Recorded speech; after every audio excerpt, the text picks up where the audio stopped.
Salgalú TV Online, comunicación que nos acerca.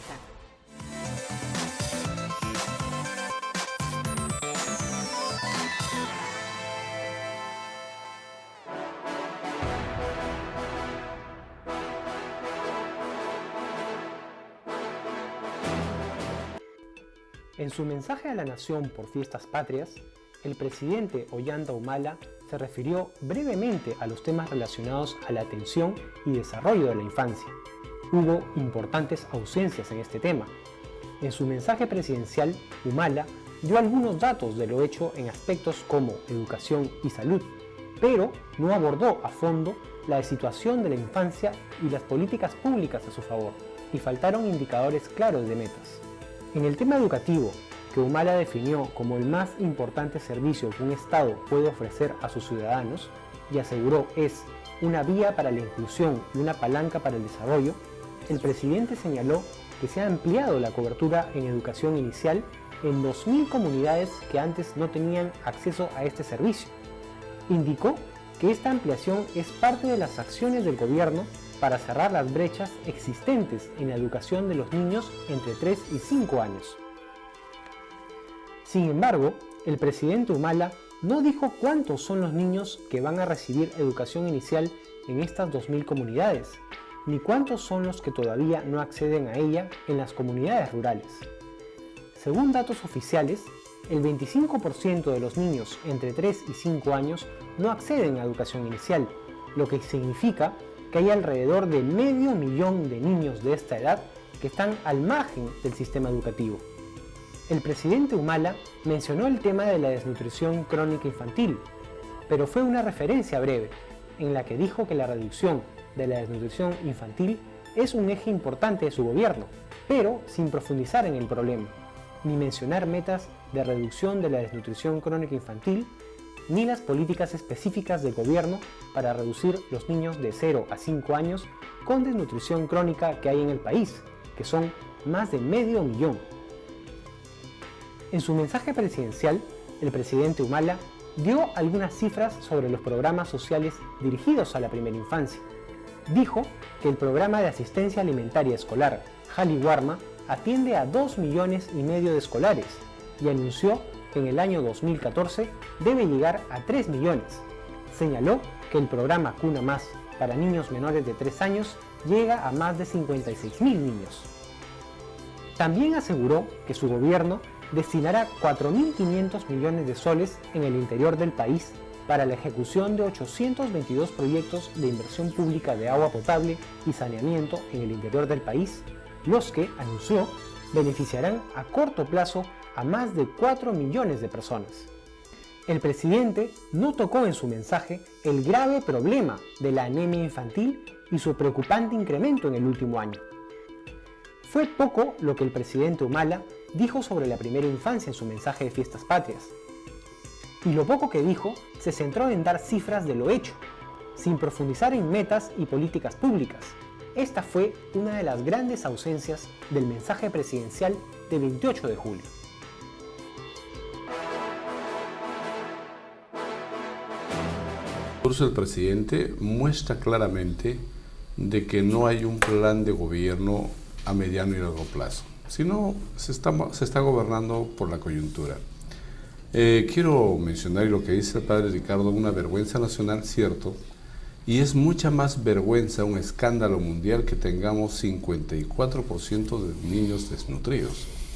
Ante ese escenario, creo que se tiene que planificar muy bien cómo combatir esto. Ejemplo, en la Mancomunidad de los Andes, Ayacucho, Ancahuarica y Purimas, que teníamos el bonzón de más desnutridos, más pobres, nos hemos puesto de acuerdo los presidentes regionales y la Asamblea Regional para solo trabajar 2 temas, educación y desnutrición.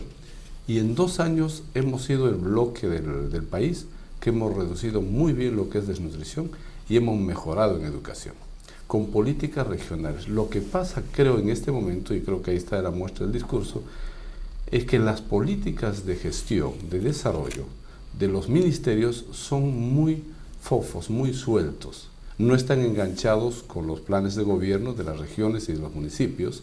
Ejemplo, en este tema yo quiero comentarles, se ha aprobado el Plan Nacional de Seguridad Ciudadana.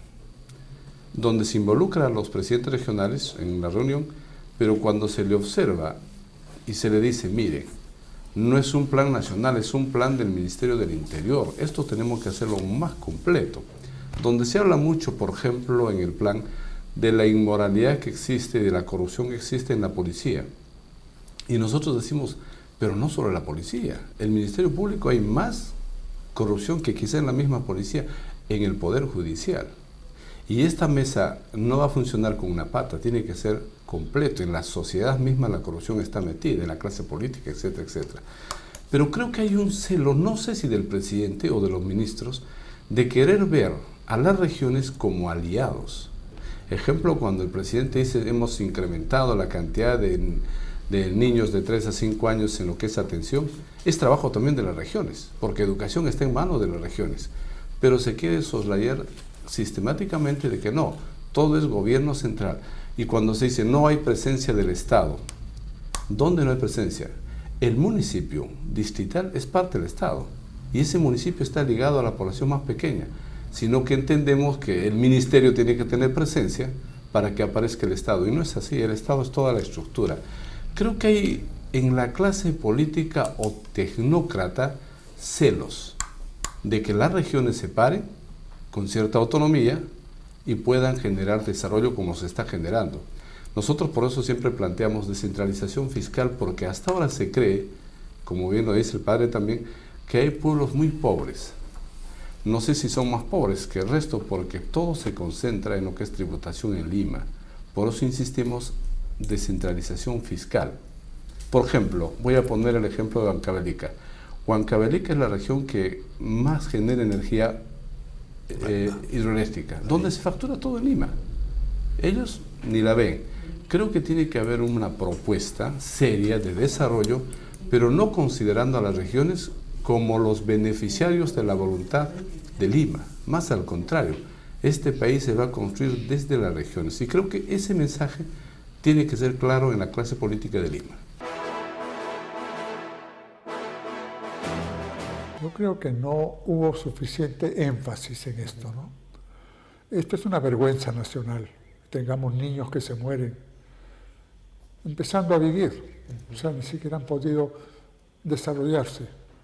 Realmente creo que, en realidad, este es un asunto de todo el país que tiene que reaccionar, ¿no? Yo creo que no es asunto de caridad, no, es un asunto de justicia y desarrollo. Por consiguiente, si el presidente está insistiendo mucho en las políticas de inclusión, este es un punto esencial. La inclusión tiene que consistir en mejorar la condición económica también de pueblos muy pobres. No tienen lo suficiente ni para vivir y menos todavía para educar niños pequeños, ¿no? Y por otra parte, claro, en el discurso del presidente no se ha hecho mucha alusión a la cantidad de niños que no pueden vivir, ¿no? Y es aquí donde nos tenemos que levantar nosotros también una llamada de atención al país de que están ocurriendo cosas que son vergonzosas. Niños con desnutrición crónica. No podemos aceptar esto. Tan tranquilo vivimos una parte del país, pero de otra parte no tiene lo necesario para poder vivir.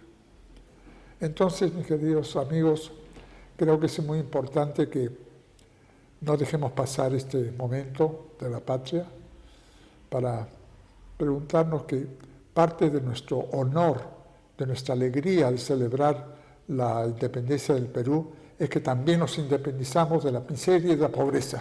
Esto es fundamental. Si no hacemos esto, será muy débil lo que podemos hacer por el desarrollo peruano. En un país fundamentalmente desigual como el nuestro, los programas sociales son importantes, son necesarios y hasta indispensables. Ahora, pensar que todo se va a resolver vía programas sociales, yo creo que es absolutamente insuficiente y yo diría hasta erróneo. Comencemos por ver que los programas sociales abarcan un conjunto de núcleos de población y eliminan su presencia en el conjunto, por ejemplo, de 0 a 3 años. Me explico. El PRONA, con todos sus problemas, llegaba a niños de primera infancia y a niños escolares. Cali-Guarma es un esfuerzo importante porque los desayunos escolares y los almuerzos escolares lleguen a un número considerable de escolares. Sin embargo, la población de 0 a 3 años no está comprendida. O sea, ahí hay una gran ausencia en cuanto al programa social. En segundo lugar, hay que reflexionar sobre cuánto hace el Estado para que el pequeño campesino que tiene propiedades menores de 5 hectáreas sea sujeto de crédito. O sea, un programa social que no contemple ese tipo de situaciones es un programa social incompleto. Es decir, el pequeño campesino, y lo estamos viendo en programas como Sierra Productiva, el gran problema es el MEF. El MEF no da posibilidades de que los pequeños campesinos sean sujetos de crédito. Y eso repercute en la familia, repercute en que el campesino no puede superar su situación de pobreza y dependencia, y mujer e hijos son afectados por ello. O sea, los programas sociales incluso tienen que cubrir un espacio mucho mayor y preocuparse de situaciones como estas que no son consideradas. Es necesario y se necesita tener una persona, un equipo, una unidad responsable del tema de la primera infancia, porque normalmente hay una nebulosa a quién le compete, si le compete al gobierno central, si le compete a la Dirección de Salud, si le compete al gobierno regional como pliego, en fin. Por esa razón fue que nosotros decidimos hace 2 años establecer un sistema regional de la primera infancia que tiene una cabeza visible, obviamente, como líder del programa está el presidente regional. Sin embargo, tiene una cabeza visible, un responsable que está en la subgerencia de desarrollo social y que es desde donde se monitorean y se supervisan los programas que se llevan a cabo. En segundo lugar, yo creo que hay una descentralización, pero del gobierno regional hacia los gobiernos locales y hacia la población, hacia las comunidades. Nos falta una mayor articulación con el gobierno central. Si bien es cierto, esta ha mejorado, pero básicamente lo que estamos haciendo nosotros es preocupándonos de que el programa articulado nacional funcione bien o funcione mejor de lo que viene funcionando ahora, que aún no lo viene haciendo en toda su extensión, porque finalmente eso está dirigido desde el gobierno central. Pero sí es necesario, digamos, que se mejore este programa o se centralice un poco más, y de alguna manera, si ya hay una autoridad encargada de combatir la desnutrición crónica, pues que por ahí pasen todos los recursos, de manera que no se dupliquen o se tripliquen esfuerzos, energías y dinero. El gran problema que yo veo en esa propuesta, y probablemente ustedes estén sacando la conclusión de que, digamos, no se ha avanzado mucho en el señalamiento del discurso, tiene que ver con que todo se está colgando de un esquema asistencial, de un sistema de, digamos, como ponerles balón de oxígeno para que puedan respirar. Y no hay un mecanismo que permita que las familias del campo, que según el último censo han reforzado la importancia que tiene la unidad familiar campesina, que del censo anterior al censo actual, que han transcurrido 18 años, se ha incrementado en cerca de 500.000 unidades productivas, más de 2 millones de personas que han apostado por la estrategia de unidad familiar campesina como estrategia de vida. Entonces, yo creo que el Estado debe y el gobierno debiera repensar la manera de cómo usar los grandes recursos que está destinando a estos mecanismos de balón de oxígeno, para más bien apostar por que esas unidades familiares campesinas que son titulares de la alimentación, de los ingresos, de la buena educación o la mala educación, de la buena salud o mala salud, porque depende si la unidad familiar es buena, todo será bueno, si es mala, todo será malo.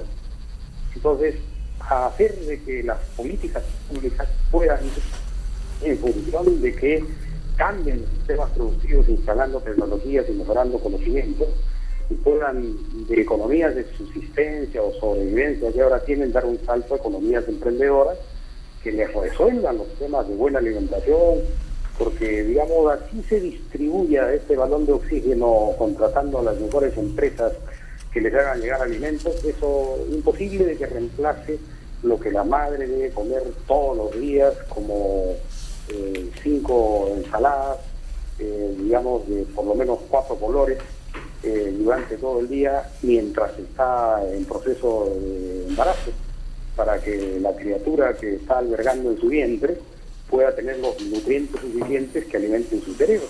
Es decir, tenemos que ir a un sistema en el que, como el Incario, digamos, se tenía pues gente fuerte, capaz de hacer las cosas que han hecho, como Sacegomán, Machu Picchu, Ollantaytambo, en fin, con los gigantescos canales de riego que además hasta ahora son vigentes y duran más que los canales que se hacen modernamente, que puedan haber gente de inteligencia superior como la que logró planificar los caminos, hacer el Capacián, sin los recursos tecnológicos que ahora se tienen, con, qué sé yo, fotografías satelitales, con GPS y tanta cosa.